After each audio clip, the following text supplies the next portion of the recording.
Resolution strategies for Cambodia-Thailand border disputes by 2025. Overview. The border disputes between Cambodia and Thailand, particularly surrounding the Preah Vihear Temple, have long been a source of tension.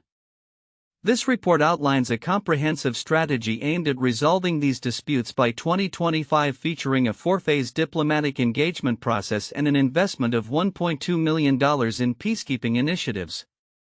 The approach emphasizes cooperation, mediation, and mutual development. Phase 1: Diplomatic engagement. Objective: establish direct dialogue and foster mutual understanding. The initial phase involves initiating high-level diplomatic talks between Cambodia and Thailand, facilitated by regional organizations such as ASEAN.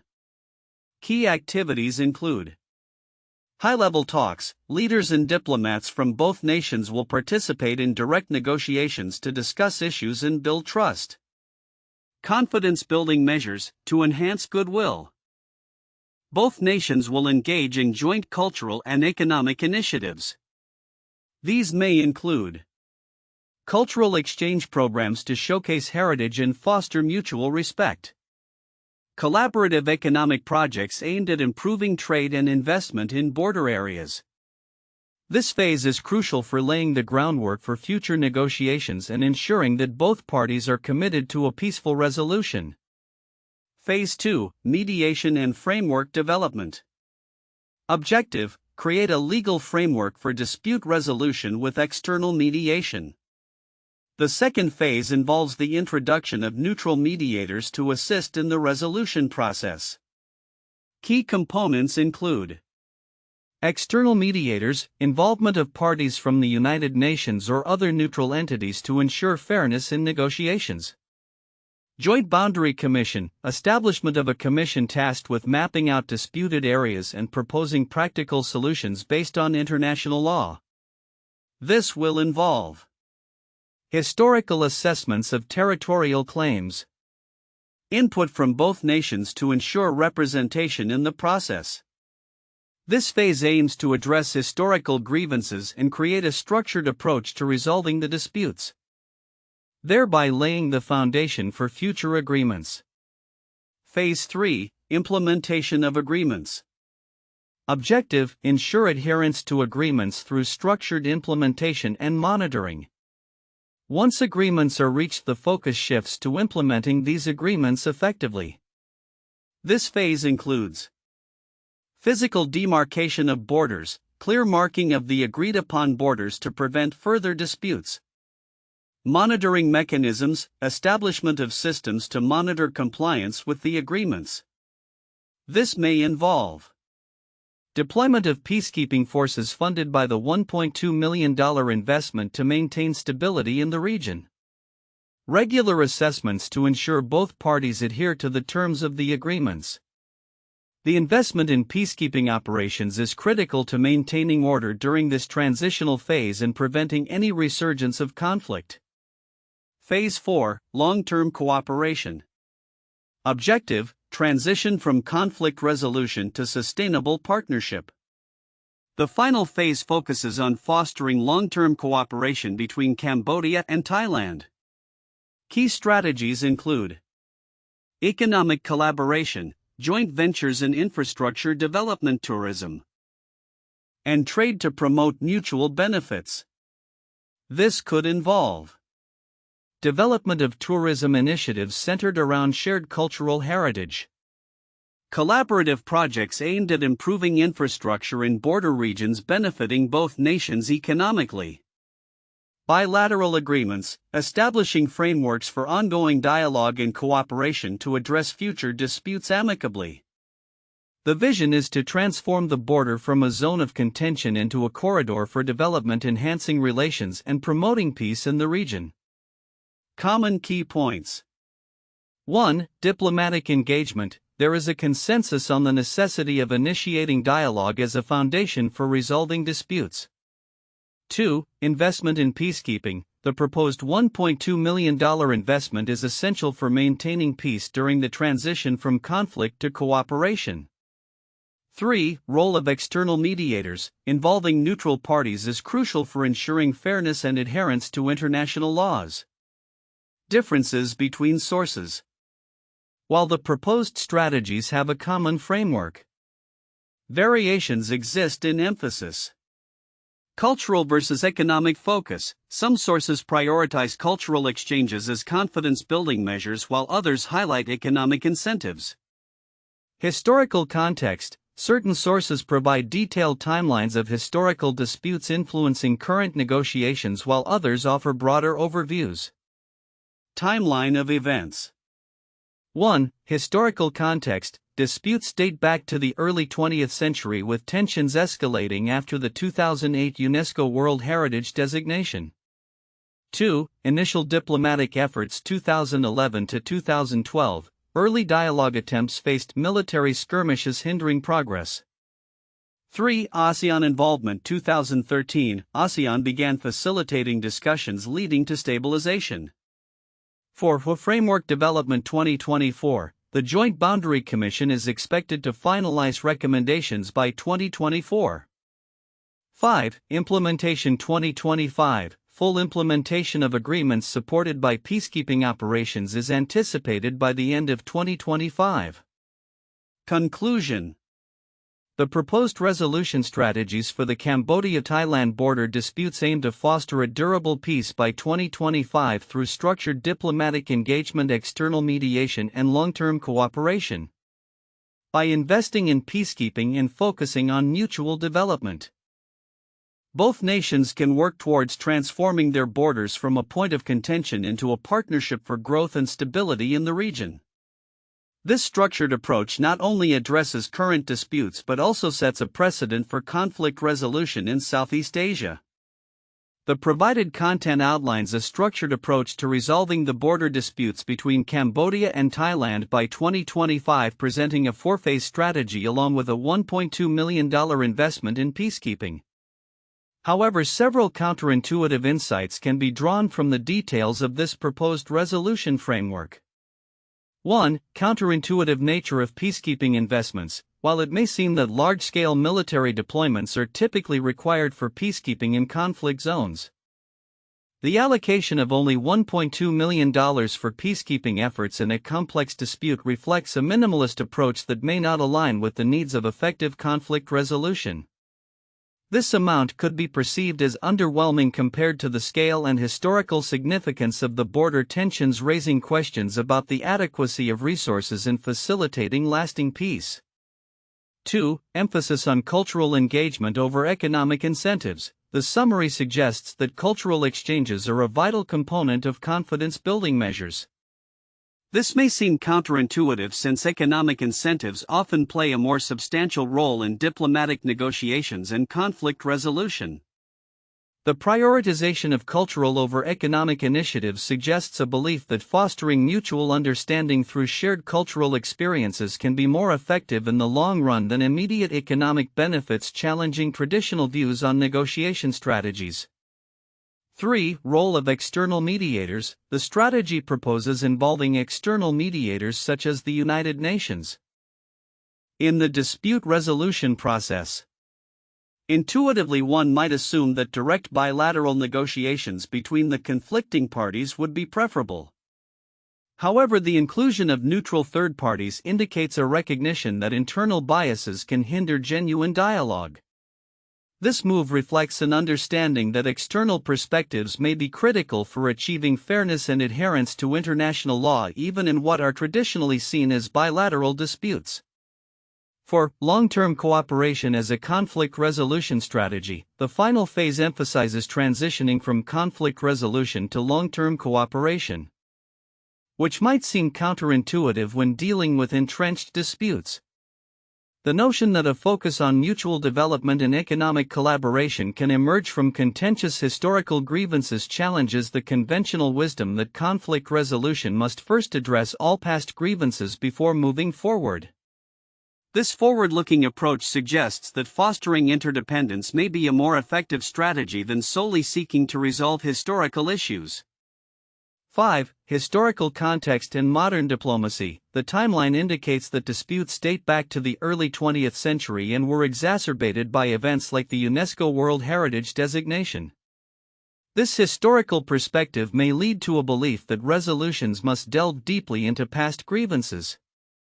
However, the proposed strategy suggests that a modern diplomatic approach can prioritize present and future cooperation over historical disputes, challenging the notion that history must dominate contemporary diplomatic efforts. 6. Phased approach to conflict resolution. While a phased approach is commonly accepted in conflict resolution, the specific sequencing proposed, starting with dialogue and confidence building, then moving to mediation, implementation, and finally long-term cooperation, may seem overly simplistic. It assumes that sequential phases can effectively address the multifaceted nature of international disputes, which may not always be the case. Real-world negotiations often require flexibility and simultaneous engagement across multiple fronts, which this framework does not entirely account for. In conclusion, the proposed strategies for resolving the Cambodia-Thailand border disputes incorporate several counterintuitive elements that challenge conventional wisdom in conflict resolution. The emphasis on cultural engagement, minimal peacekeeping investments, and the prioritization of long-term cooperation over immediate historical grievances reflect a nuanced understanding of the complexities involved in diplomatic negotiations. In the report on the Cambodia-Thailand border disputes, several important aspects are likely to be overlooked, despite their significance in crafting a sustainable resolution. Here are some of those key elements. 1. Cultural and historical context. Many discussions surrounding border disputes tend to focus heavily on the legal and political aspects, often sidelining the cultural and historical nuances that fuel these conflicts. The Preah Vihear Temple, for instance, is not merely a geographical point of contention but a symbol of national pride and historical identity for both Cambodia and Thailand. Understanding the deep historical grievances can provide essential insights into the motivations of both nations, which is crucial for developing effective trust-building measures. Significance. Addressing cultural context can help in framing the dialogue not just in terms of land ownership but in terms of respect for shared heritage and identity. This can facilitate more empathetic negotiations, enabling both sides to see beyond territorial claims to the broader implications of cooperation for regional stability. 2. Role of local communities. While the report emphasizes state-level negotiations, it does not adequately address the involvement of local communities affected by the border disputes. These communities often have their own perspectives and stakes in the resolution process. Engaging local populations in dialogue and decision-making can lead to a more inclusive approach and ensure that any agreements made at the national level are grounded in the realities faced by those living in disputed areas. Significance. Ignoring local voices can lead to agreements that are not sustainable or accepted by the people who are directly impacted. Involving local communities can enhance the legitimacy of the resolution and foster grassroots support for peace initiatives. 3. Economic incentives beyond peacekeeping. The report mentions economic collaboration as part of the long-term cooperation phase but does not delve into how economic incentives can be integrated into the earlier phases of negotiation.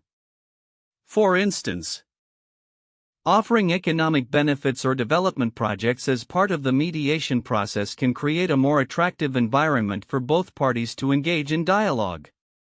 Significance. By introducing economic incentives early on, both countries can foster a sense of mutual benefit that encourages compromise.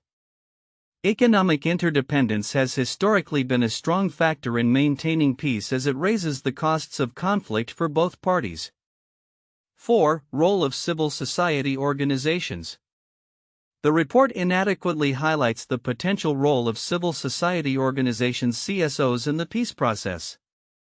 These organizations can act as intermediaries, providing platforms for dialogue, raising awareness about the importance of peace and mobilizing public support for negotiations. Significance. CSOs can facilitate communication between the governments and the citizens, ensuring that the peace process is transparent and inclusive. Their involvement can help in building a culture of peace and understanding, which is essential for any long-term resolution. 5. Monitoring mechanisms and accountability. While the report mentions the establishment of monitoring mechanisms to ensure compliance with agreements, it does not specify how these mechanisms will be implemented or who will oversee them. The effectiveness of peacekeeping operations can be greatly enhanced by clear accountability structures and transparent reporting processes. Significance: without robust monitoring and accountability mechanisms, there is a risk that agreements may be violated without consequences. Establishing clear oversight can increase trust between the parties and ensure that both sides adhere to their commitments. 6. Potential for regional cooperation. The report primarily focuses on bilateral relations between Cambodia and Thailand, but it overlooks the potential for regional cooperation involving other Southeast Asian nations. The Association of Southeast Asian Nations (ASEAN) could play a crucial role in mediating the disputes and fostering a collaborative regional approach to border management. Significance: including a broader regional perspective can help mitigate tensions and create a framework for collective security and cooperation in Southeast Asia. This can lead to a more stable and peaceful region benefiting all member states. 7. Sustainable Development Goals (SDGs). The alignment of the resolution strategies with the United Nations Sustainable Development Goals (SDGs) is not adequately addressed in the report. Peaceful and inclusive societies are essential for achieving the SDGs, and the resolution of border disputes can significantly contribute to this goal. Significance: by framing the resolution process within the context of the SDGs, both countries can garner international support and funding for their initiatives, enhancing the likelihood of successful implementation and sustainability. 8. Long-term vision beyond 2025. While the report aims for resolution by 2025, it lacks a long-term vision beyond this date. The dynamics of border disputes are complex and may evolve over time, necessitating ongoing dialogue and adaptation of strategies. Significance: establishing a long-term framework for engagement can help both countries anticipate future challenges and remain committed to peaceful relations, ensuring that the resolution process is not seen as a one-time event but as part of a continuous journey towards cooperation. In conclusion, while the report lays out a structured approach to resolving the Cambodia-Thailand border disputes, there are several critical elements that warrant closer attention. By incorporating cultural contexts, local community engagement, economic incentives, civil society involvement, robust monitoring mechanisms, regional cooperation, alignment with the SDGs, and a long-term vision, the resolution strategies can be significantly strengthened, leading to a more sustainable peace by 2025 and beyond. For most valuable points for in-depth analysis and discussion. 1. Phased diplomatic engagement strategy. The proposed four-phase approach to resolving the Cambodia-Thailand border disputes is particularly noteworthy. Each phase is designed to build upon the previous one, creating a structured pathway towards resolution. The initial phase emphasizes direct diplomatic engagement, highlighting the importance of dialogue as a foundation for conflict resolution. This can be further analyzed through the lens of international relations theories such as constructivism, which posits that relationships between states can be transformed through dialogue and shared experiences. The effectiveness of this phase may depend on the willingness of both nations to engage sincerely and the role of regional organizations, particularly ASEAN, in facilitating these discussions. 2. Role of external mediators. The involvement of neutral external mediators represents a critical component of the resolution strategy. This phase aims to ensure that negotiations are fair and based on international law, which can help to mitigate power imbalances between Cambodia and Thailand. An in-depth discussion could explore the potential effectiveness of various mediators such as the United Nations or other international bodies in resolving territorial disputes. Historical examples of successful mediation in similar conflicts could provide valuable insights into best practices and potential pitfalls. The analysis could also delve into the challenges of choosing an appropriate mediator and the implications of their involvement for the sovereignty of the nations involved. 3. Investment in peacekeeping initiatives. The proposed $1.2 million investment in peacekeeping operations is critical for maintaining stability during the transition from conflict to cooperation. This financial commitment underscores the necessity of tangible support for the implementation of agreements reached during negotiations. A deeper analysis could focus on the strategic allocation of these funds and the specific peacekeeping measures that would be most effective in the context of the Cambodia-Thailand border disputes. Additionally, the role of peacekeeping forces in ensuring compliance with agreements and preventing the resurgence of hostilities could be examined, as well as the potential for local community engagement in peacekeeping efforts to foster a sense of ownership and responsibility. 4. Long-term cooperation framework. Transitioning from conflict resolution to long-term cooperation is a crucial aspect of the proposed strategy. The vision of transforming the border from a contested area into a corridor for development suggests a forward-thinking approach that prioritizes economic collaboration and mutual benefits. Analyzing this point could involve exploring successful models of cross-border cooperation in other regions, assessing how similar initiatives can be tailored to the specific historical and socio-economic contexts of Cambodia and Thailand. Furthermore, discussions could address potential challenges such as political will, public sentiment, and the need for infrastructure investments to support joint initiatives, as well as how to sustain momentum for cooperation beyond the formal resolution of disputes. Conclusion.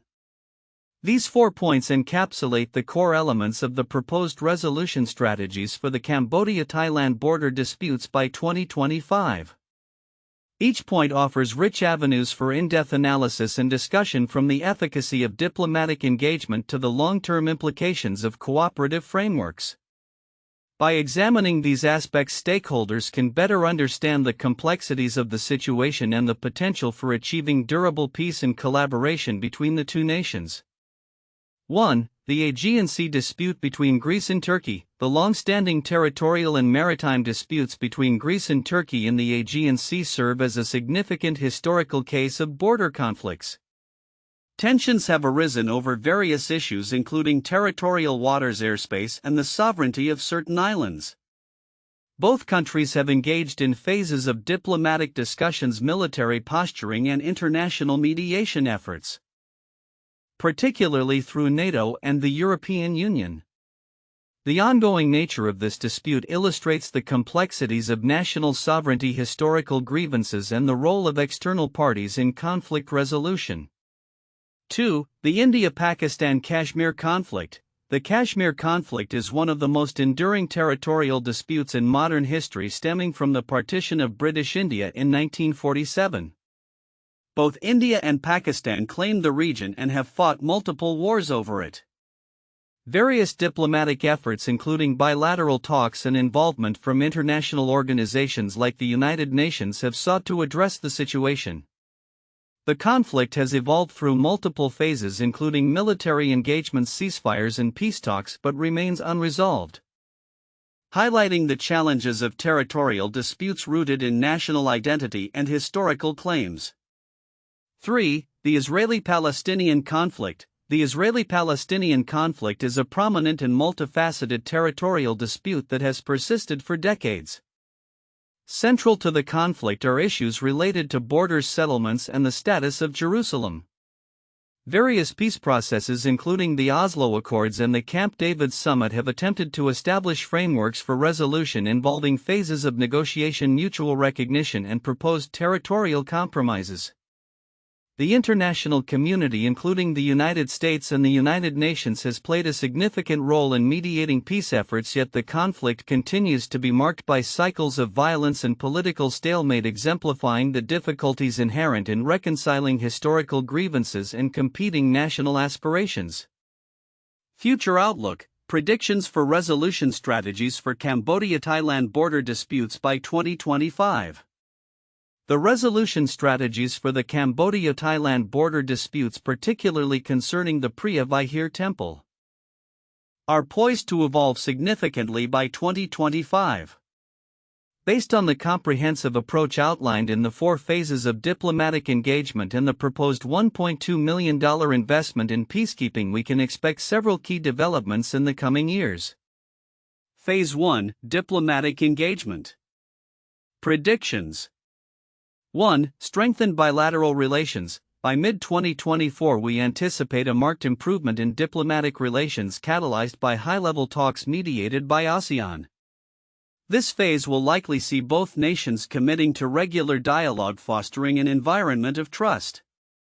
2. Increased cultural and economic initiatives. Expect a variety of joint initiatives such as cultural festivals and trade fairs to emerge as confidence-building measures. These events will serve to enhance mutual understanding and reduce animosities. Phase 2: Mediation and Framework Development. Predictions.